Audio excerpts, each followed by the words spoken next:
Imagine you're freezing in a stone fortress. It's the winter of 1848. Right. Not a great vacation spot. No, definitely not.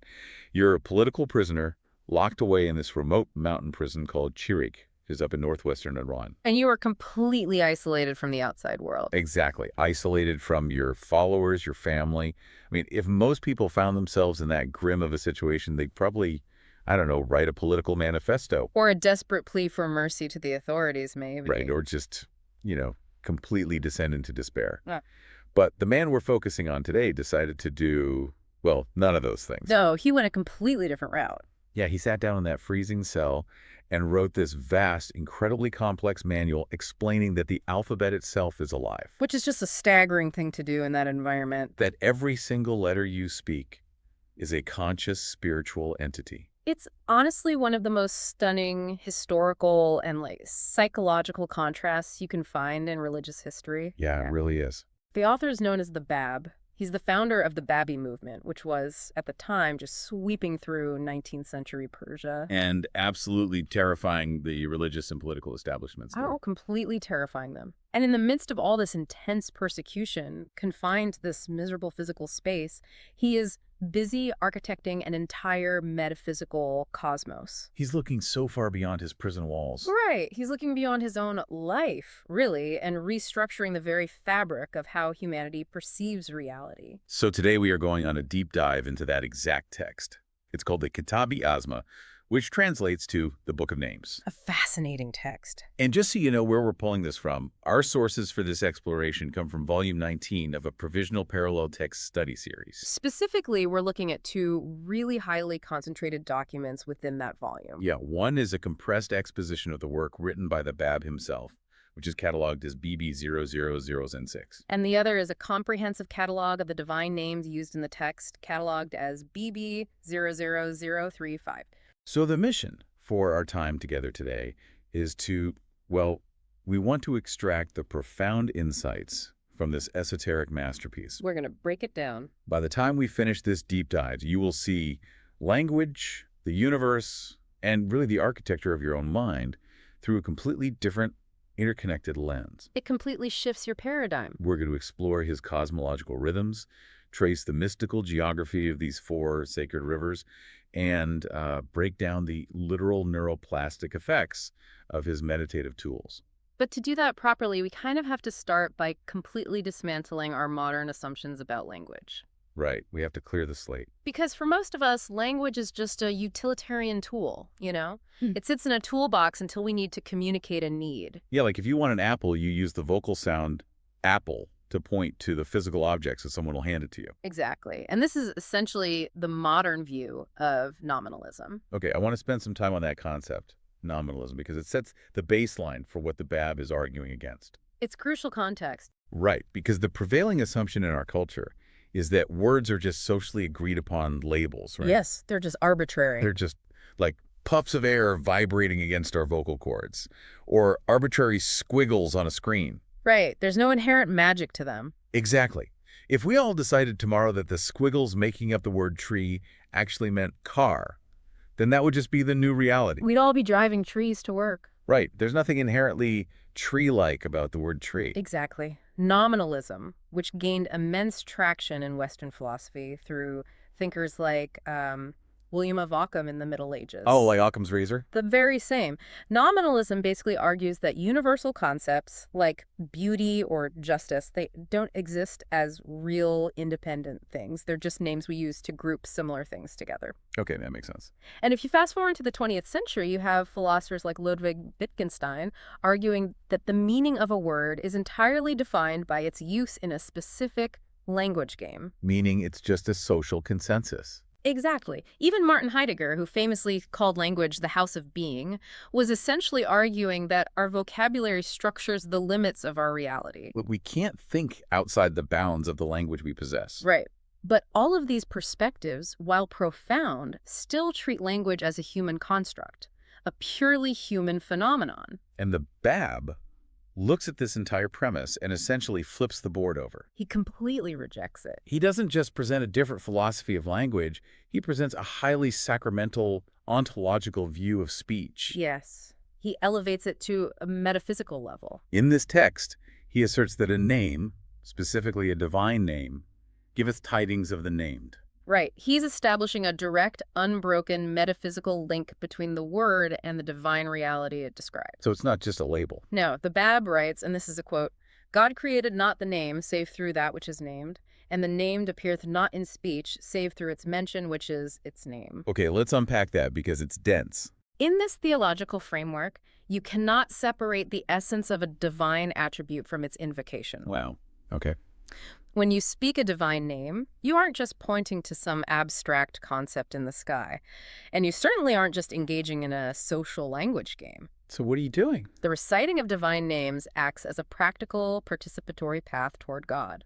I'm struggling with the mechanics of this, though. I really am. Okay, we're part. Because if I sit here right now and say the word apple 100 times, my desk remains completely empty. Right, you don't get a physical apple. An apple doesn't physically manifest. So how is the Bab differentiating between human speech and this sacramental speech? Like, how does reciting a word actually manifest something in his framework? That is a critical distinction to make. The Bab isn't claiming that language is a parlor trick that conjures physical matter out of thin air. Okay, good. That would be a tough sell. Right. He's mapping the ontology of spiritual reality and consciousness, which operates on a very different hierarchical level than physical matter. Also, Well, in his cosmology, the physical world, like your desk or the physical apple, is the lowest reflection of reality. okay. But in the spiritual realm, the realm of the soul and divine attributes, the name is the actual access point to the reality of the attribute. Oh, I see. So if I'm understanding this mechanism, we shouldn't think of a name as a sticky note slapped onto a physical filing cabinet. No, that's the nominalist view. We should think of a name more like a hyperlink in a digital network. That is an excellent way to visualize the mechanism. Walk through how you see that operating. Well, think about the internet. The word highlighted in blue isn't just a descriptive label for a destination. Right. The hyperlink is the pathway. The code embedded in that word connects directly to a server somewhere else in the world. Yes, exactly. When you click it, or the Bab's framework, when you speak the name with spiritual intention, you are actively transporting your consciousness to that specific destination. You're initiating a connection. Right. You are accessing the server, which in this case would be the divine essence or the specific divine attribute. Precisely. The Bab explicitly writes that God has created between the names and that which they name essential relationships and intrinsic manifestations. Essential relationship. So the link is built in. Yes. When you click that hyperlink, you are no longer separate from the attribute. Your consciousness is participating in it. That's a huge shift in how we think about praying or chanting. And the Bab notes that this has an immediate psychological effect. He provides a highly practical example in the exposition, actually. Oh, what does he say? He states, when love is mentioned, thy heart findeth rest, and when remoteness is witnessed, the eye of thy love is transformed. That implies a real-time physiological and spiritual alteration. It does. It's immediate. If the name is a hyperlink, speaking it downloads the reality of that attribute directly into the user's consciousness. Yeah, Like if you invoke love, you experience the ontological reality of love. exactly. And this requires us to ask the next logical question. Which is, If these divine names act as hyperlinks, connecting human consciousness to divine reality, what is the underlying code that constructs these links? right, because on a computer network, a hyperlink isn't magic. No, it's code. It functions because it's built out of a fundamental binary code, Yeah, ones and zeros. yes. If the Bab's universe operates through this linguistic architecture, there has to be a foundational code. There is. And that brings us to his intense focus on the 28 letters of the Arabic alphabet. This part is wild. The Bab devotes significant portions of his exposition to these 28 letters, but, true to his overarching philosophy, he completely redefines their nature. So they aren't just sounds. He does not view them as ink stains on paper or structural symbols designed to record phonetic sounds. He described these 28 letters as living beings. Living beings. Yes, he literally calls them the treasuries of God from which all things in existence emerge. The language he uses here is just, it's crazy. He says to his followers, "And thou shalt witness all those letters as living beings, for the life of thy soul is from them." He takes it very literally. He even draws a connection to physical mortality, Right. pointing out that if your spirit is severed from your body, like when you die, You can no longer speak these letters Right. because the dwelling place of these letters is the seat of life. It forces a complete paradigm shift in how we read text. He explains that all letters are alive and directed. Those are 28. Alive and directed. Yes. Furthermore, he states that God has created in each individual letter doors which open upon doors without end unto infinity. That's beautiful imagery. It really is. He is effectively merging language ontology, which is the philosophical study of being, and numerology into a single, comprehensive symbolic system. I want to zero in on the very first letter of the Arabic alphabet, the Aleph. Ah, yes, the Aleph. Because the Bab positions this single letter as the mechanistic origin point of the entire system. He calls it the primal point. The Aleph is crucial to understanding this cosmology. In the Arabic script, the Aleph is drawn as a single vertical stroke. Just a straight line down. Exactly. It stands perfectly upright. The Bab explains that all subsequent letters begin from the Aleph. Okay, how so? Well, in his metaphysical history, he states that before the letters appeared, there was naught but the one, and the one was naught but the first Aleph. So it's like the Big Bang of linguistic reality. That's a great way to put it. You have this infinite, unknowable divine essence. And the very first emanation, the first breaking of the divine into the realm of creation, is this single vertical line.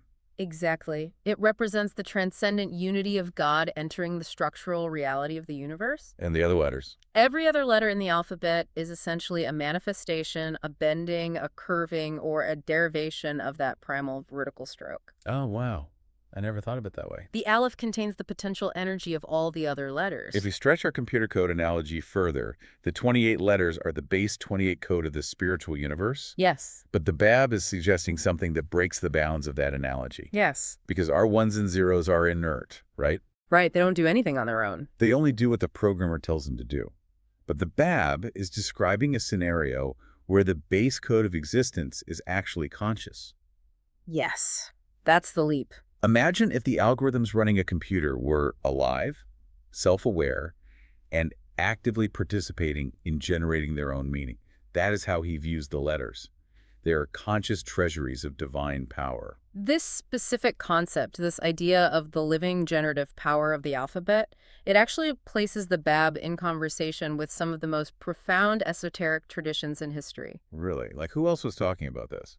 Well, his application is uniquely his own, but if you look at the works of the great Sufi masters in the Islamic tradition, Go. figures like the 9th century mystic al-Hallaj or the brilliant 13th century Andalusian scholar Ibn al-Arabi, I've heard of Ibn al-Arabi. you find a rich, complex discipline known as the Ilm al-Huruf, or the science of letters. The science of letters. Yes.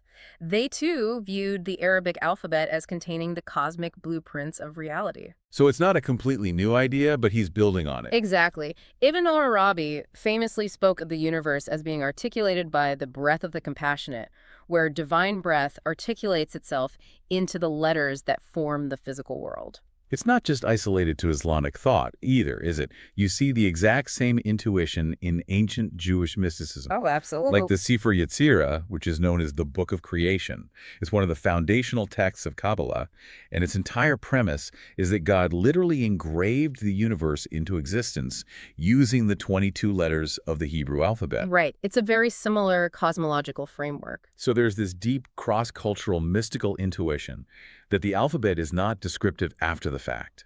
It is the generative engine of reality before the fact. And because these letters are alive, because they are the generative engine, they cannot be static. Right. Life means movement. Exactly. A living system requires movement, rhythm, and circulation, which transitions us from the building blocks of this cosmos to the actual operation of it.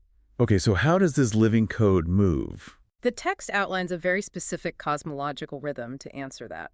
The Bab describes the entire engine of existence operating through 4 fundamental conditions: What are they? creation, sustenance, death, and life. So it's a continuous cyclical rhythm. Yes. You have the initial spark of creation, the period of sustenance or maintenance, Yeah. the necessary phase of destruction or death, and finally a higher realization of life. But what makes the Kitab Azma so compelling is that the Bab doesn't leave this as some abstract philosophical cycle. No, he grounds it. He grounds it in a deeply symbolic, mystical geography. He maps these 4 conditions of existence directly onto the 4 rivers of paradise described in the Quran. The imagery he uses to describe this mapping is just incredible. Let me read the exact passage so we have the specific landscape in mind. Please do. He writes that the spiritual seeker moves through these stages until there appear in the shadow of each. Name those rivers which God hath described in the mother book of water that doth not become foul, then of milk whose taste changeth not, then of red wine, then of pure honey. This is a profound moment of scriptural reinterpretation. Because he's changing what heaven is, essentially. Exactly. The Quran, in Surah 47, describes these rivers as physical rewards in paradise for the righteous after they die. Like a literal place you go. Right, an external eschatological promise. But the Bab takes this physical destination in the afterlife and completely internalizes it. So they aren't a place you go after you die. No. They function as a systematic psychological map of spiritual consciousness in the present moment. They represent the transformative stages a spiritual seeker must navigate internally. I really want to unpack the specific mapping of these rivers because it seems like a highly practical framework for mapping human consciousness. It is very practical. Like, how do these ancient symbols, water, milk, wine, and honey, how do they translate into the psychological reality of someone trying to grow spiritually today? Let's trace that path. Let's do it. The first river is water that does not become foul. Okay, water. In almost all mystical traditions, water represents the fundamental baseline of purity and clarity. It correlates to the first condition of existence, which is creation. That makes sense. When you embark on a spiritual journey, the very first necessary step is cleansing the mind of the immediate obscuring mud of daily anxieties and egoic attachments. Right. You can't start if your mind is a mess. You cannot build a spiritual architecture on a foundation of mental chaos. The pure water represents that initial achievement of baseline spiritual clarity. It's the psychological reset. If you're sitting down to meditate, it's that first 20 minutes of just trying to get your brain to stop screaming about your to-do list. Yes, exactly. But once you achieve that baseline clarity, you step into the second river, which is milk whose taste changes not. Yes, and milk universally symbolizes sustenance and growth. It correlates to the second condition. Yeah. Sustenance. Because clarity alone isn't enough. Right. You have the clarity of water, but clarity alone is empty. You must absorb spiritual knowledge. Right. The milk represents the epistemic growth of the soul, the absorption of divine teachings, the strengthening of the inner life, much like an infant is sustained and grows through milk. Then we reach the third river, which feels like a pretty radical shift in tone. Red wine. Yes. We go from purity and nourishment to intoxication. This is where the cycle meets the third condition, death. But this isn't biological death, right? No. In mystical poetry, particularly in the Sufi tradition, wine symbolizes the overwhelming, intoxicating power of divine love. Okay. When you drink from the river of wine, you undergo what the Sufis call fana, the annihilation or death of the ego. The death of the ego. Yes. It is the moment where intellectual understanding, the nourishment of the milk we just talked about, is no longer sufficient. You need more than just facts. You are overwhelmed by the majesty of the divine, and your lower, selfish identity drowns in it. It is a necessary destruction. The ego has to die so the true self can emerge. Exactly. Which leads directly to the final river, the culmination of the journey. Pure honey. Honey represents the final condition, true spiritual life. Honey. Honey is the distilled, concentrated, incorruptible essence of truth. After you have been cleansed by water, nourished by milk, and your ego destroyed by the wine of divine love, you arrive at the pure, sweet essence of reality. It's the ultimate goal. The Bab states that the purpose of this internal ascent through these rivers is that those who ascend may ascend through knowledge of the names of God, unto the horizon of what is possible in creation. It is a stunning map of human psychological and spiritual evolution. It really is. But, it raises a massive theological dilemma for me. What's that? Well, if I navigate these four rivers, if my ego is destroyed in the wine of divine love and I reach the pure essence of honey, what do I actually become? Do I become divine? Do I merge with God? Because historically, mystics who claim they have become one with God tend to face severe consequences from orthodox authorities. Yes, they do. It is the ultimate danger of mysticism, the trap of solipsism and spiritual pride. Because if you feel that close, you might confuse yourself for the source. Right. If you experience that profound, intoxicating closeness to the divine essence, it is very easy for the human mind to mistakenly conclude, I have become God. Right. The Bab was acutely aware of this danger, and to protect the seeker, he introduces one of the most elegant and crucial concepts in his entire theology: mirror theology. This is where we learn how the hardware actually processes the code of the universe. Exactly. The Bab's mirror theology defines the absolute boundary between creation and the creator while simultaneously allowing for perfect intimacy. How does he explain it? He uses a recurring, highly visual metaphor. He asks the reader to consider the physical sun in the sky shining down upon all possible mirrors on the earth. Let me read his exact phrasing, because the precision matters here. Yes, the wording is very deliberate. He writes, "Consider if the sun of heaven were to shine upon all possible mirrors. Thou wouldst behold in each of them the appearance of that sun through itself and by itself, without any object transgressing its boundary, or the radiance of the sun being altered for those below it." This metaphor brilliantly solves the tension between divine transcendence and divine immanence. Which is always a huge theological problem. Right. How can an infinite, unknowable God interact with a finite, limited human consciousness without losing his transcendence? And the answer is the mirror. The Bab explains that the sun never leaves the sky. It does not physically descend and squeeze its mass into the glass of the mirror. Right, that would shatter it. The mirror never, under any circumstances, becomes the sun. Its boundary is not transgressed. But it still has the light. Exactly. The sun's image, its light, its heat, its attributes are perfectly reflected and contained within the capacity of that mirror. So who or what is the primary mirror in this cosmology? The ultimate, flawless mirror is the manifestation of God, the prophet, the divine messenger. The Bab refers to this figure as the point of the Bayon.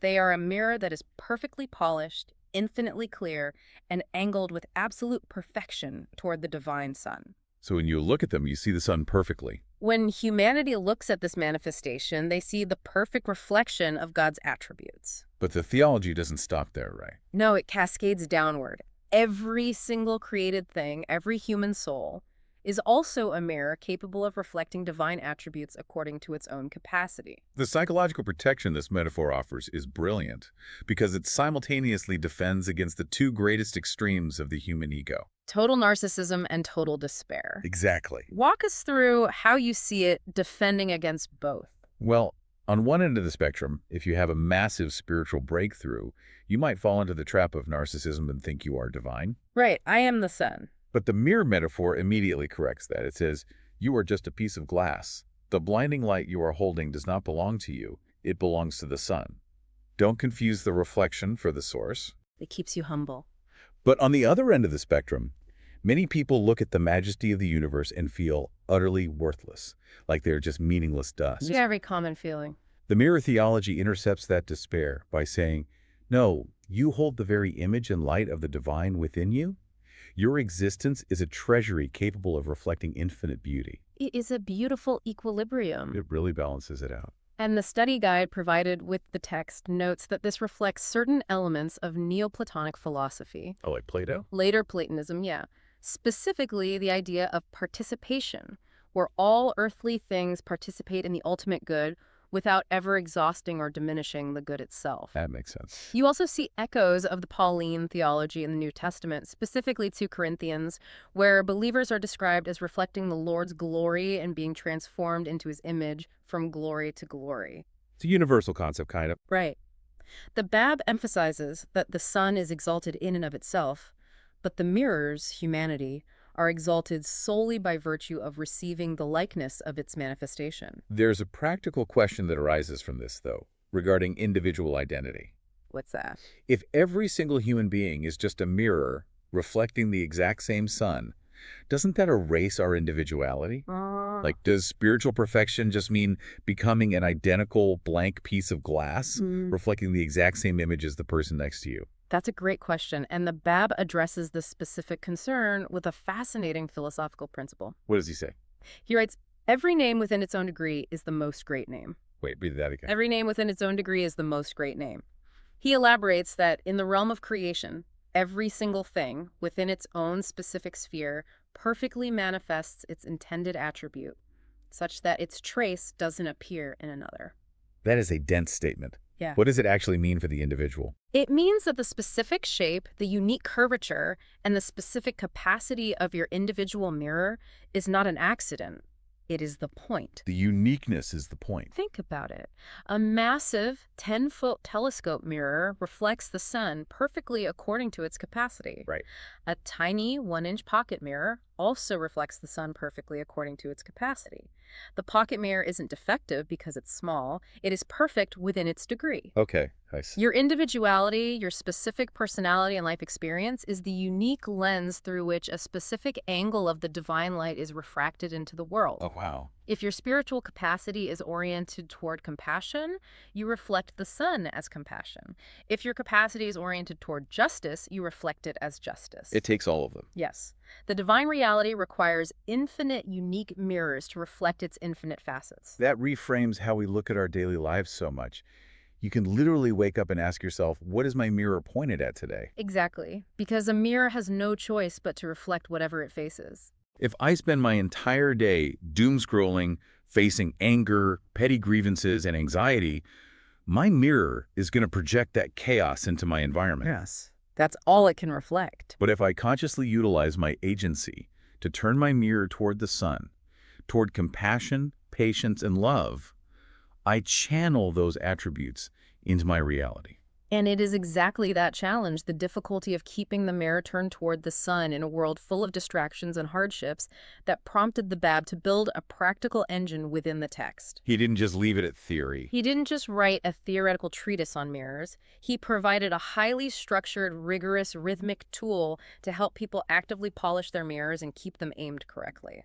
This brings us to the monumental architecture of devotion at the heart of the Kitab-i-Azma. Yes, the litany. The litany of the names. This is where the sheer scale of the text becomes almost overwhelming. The liturgical ambition is staggering. How is it structured? The Bab structures this massive litany around the calendar he himself revealed, known as the body's calendar. Okay. This calendar consists of 19 months, and each month contains exactly 19 days. 19 times 19. Yes, therefore the litany is structured as 19 vahids, or units, of 19 names each. That totals 361 specific, highly structured daily invocations. The catalog source, BB000352, lists the specific names assigned to these months. You have the month of Baha, which translates to splendor or glory. Right. You have the month of Jalal, meaning majesty, and the month of Jamal, meaning beauty. And for every single one of those 361 days, the Bab provides a very specific, mathematically precise formula to recite. The recurring formula is central to the psychological rewiring the text aims to achieve. What does the template sound like? The template reads like this. God is the most attribute above every possessor of attribute. None can withstand the sovereign of the dominion of his attribute, neither in the heavens nor on the earth, nor in that which lieth between them.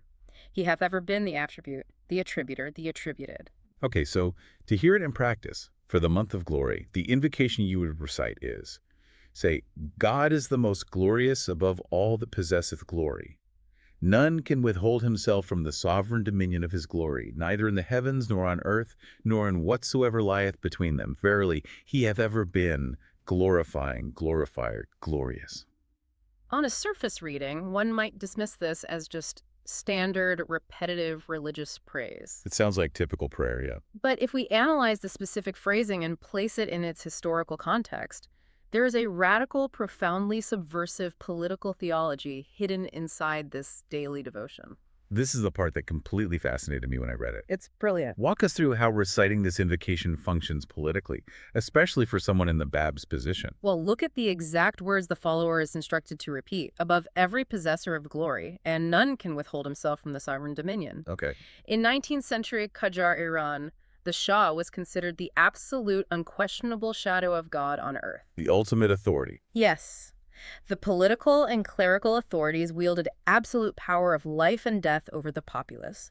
The Bab himself is sitting in a freezing dungeon precisely because of that earthly power. Right. He's a victim of it. By instructing his followers to recite daily that God's authority is absolute, he is providing a psychological tool that actively relativizes all earthly kings, all human empires, and all worldly authorities. Wow. It is a systematic dismantling of earthly fear. Exactly. If you are a baby living under the threat of execution, and every single day you repeat that God is the most mighty above every possessor of might, and that no king or cleric on earth can withstand his sovereignty, You are fundamentally rewiring where you assign ultimate power. You're changing your internal hierarchy. You are stripping the Shah of his terrifying authority in your own mind. It is an engine for spiritual sovereignty. It prevents the worshiper from being intimidated by the state's worldly power. But it also keeps you humble too, right? Yes. Simultaneously, it keeps the worshiper humble about their own power.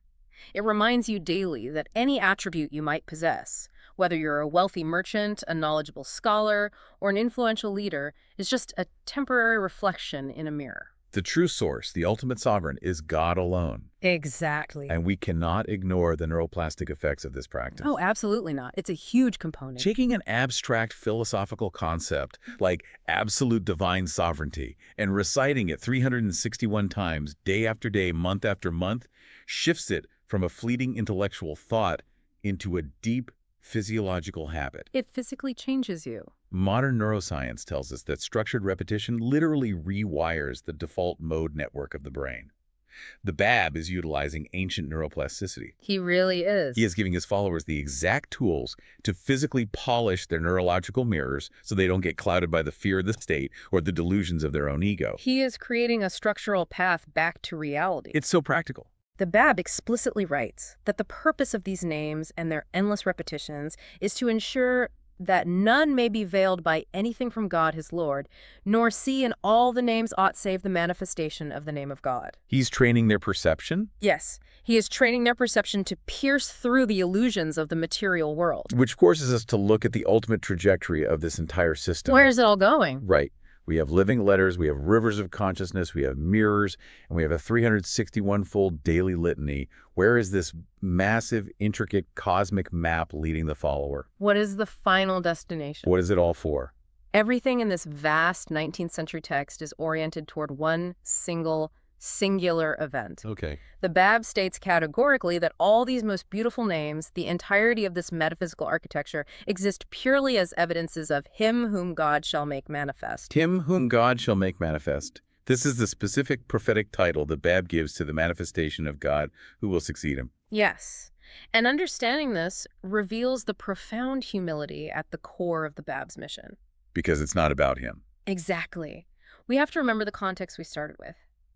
The Bab is the revered founder of an explosive religious movement. He has tens of thousands of followers willing to die for his cause. He is imprisoned because he is perceived as a supreme threat to the empire. Right. Yet, in this miserable cell, he authors one of the most complex esoteric texts in religious history, not to cement his own legacy as the final authority, but to prepare his people to look past him. That is incredible. He didn't build this intricate cosmological engine to show off his own metaphysical brilliance. Or to solidify his permanent role, no. He built it as an instrument of preparation. Exactly.